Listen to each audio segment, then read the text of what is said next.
আজকে করেছি পাবদা মাছ। পাবদা মাছগুলোকে একটু নুন হলুদ তেল মাখিয়ে রেখে দিয়েছিলাম। তারপরে সর্ষের তেল গরম করে পাবদা মাছগুলোকে ভেজে তুলে রেখেছি। সেই তেল ছিল, তেলের মধ্যে শুকনো লঙ্কা আর কালো জিরে ফোড়ন দিয়েছি, দিয়ে টমেটো পেস্ট করে আর আদা পেস্ট করে কষিয়েছি। কষানোর পরে আমি একটু গোবিন্দভোগের চাল পেস্ট করে রেখেছিলাম, ওইগুলো টমেটো থেকে যখন তেল ছেড়ে এসেছে গোবিন্দভোগের চালের পেস্টটা দিয়ে দিয়েছি। দিয়ে নাড়িয়ে যখন ওইটাও ভাজা হয়ে গেছে তখন জল দিয়েছি। জল দেওয়ার পরে জলটা ফুটে উঠলে মাছগুলো ছেড়ে দিয়েছিলাম।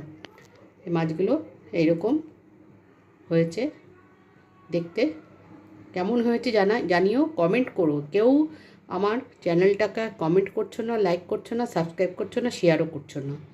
হ্যাঁ, তোমরা যদি না করো তাহলে আমি কোত্থেকে উৎসাহ পাবো? উৎসাহ দেওয়ার জন্যই তো এটুকু করতে হয়।